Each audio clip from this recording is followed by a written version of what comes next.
What if I told you that the difference between people who achieve their wildest dreams and those who don't comes down to one single skill? A skill so powerful that it can literally rewire your brain, transform your habits, and unlock levels of success you never thought possible. That skill is discipline. And today I'm going to show you exactly how to master it. But here's the thing most people get wrong about discipline.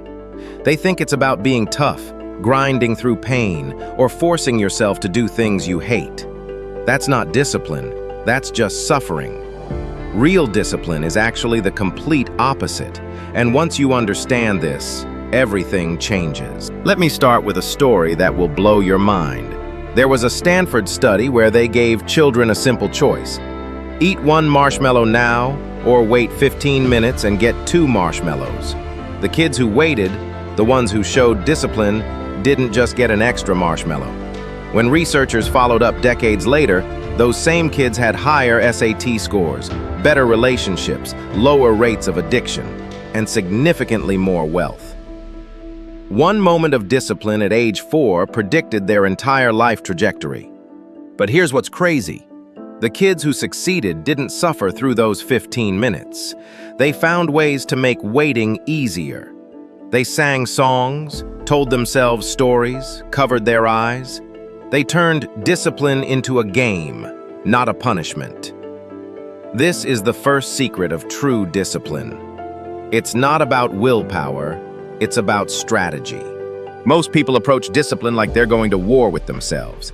They set massive goals, rely on motivation, and when they inevitably fail, they think they're weak. But discipline isn't about being strong enough to fight your nature. It's about being smart enough to work with it. Your brain has 2 systems. System 1 is automatic, emotional, and seeks immediate pleasure. System 2 is logical, analytical, and can delay gratification. The problem is, System 1 is about 200,000 years old, while System 2 is only about 50,000 years old. Guess which one usually wins?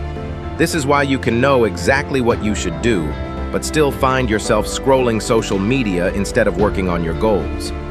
The solution isn't to declare war on System 1. It's to become a master architect of your environment and your habits.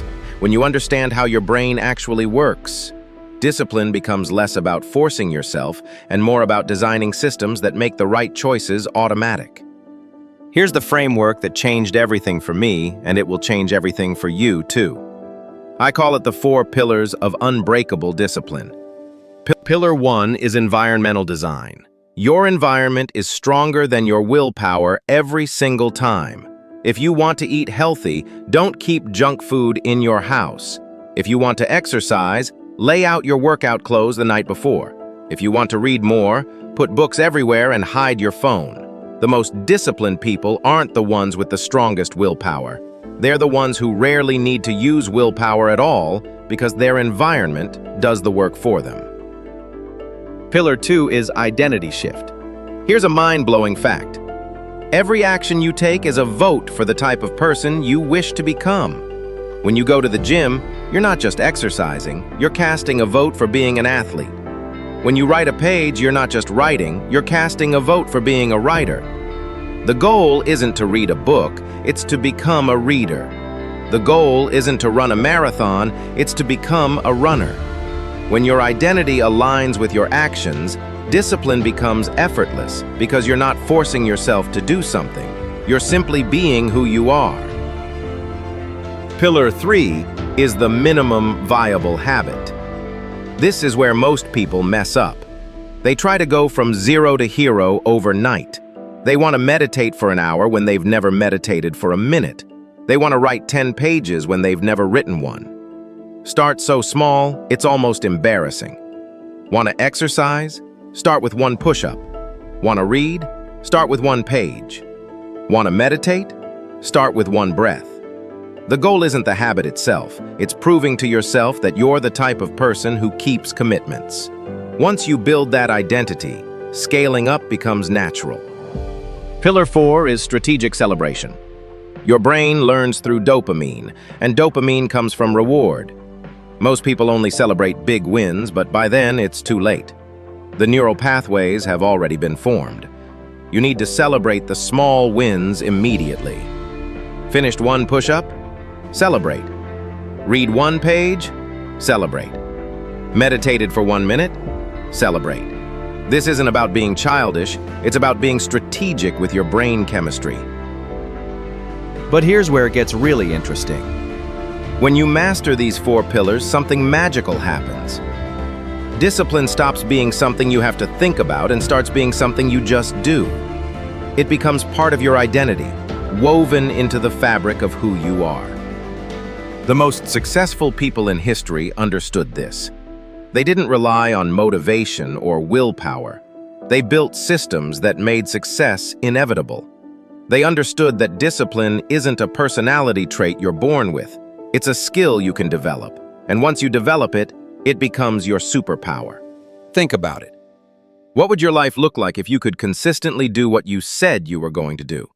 What would change if you never had to negotiate with yourself again? What dreams would become possible if you had unshakable discipline?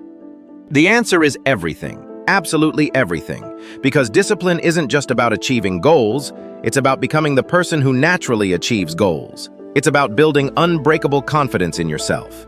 It's about creating a life where your actions align with your values, where you're in control, rather than being controlled by impulses and emotions. Here's your challenge. Pick one tiny habit, something so small you can't fail. Do it for 7 days. Celebrate every single time. Watch as your brain starts to rewire itself. Watch as your identity begins to shift. Watch as discipline transforms from something you struggle with to something you embody. Remember, you're not trying to build discipline, you're trying to become a disciplined person. And once you become that person, achieving anything becomes not just possible, but inevitable.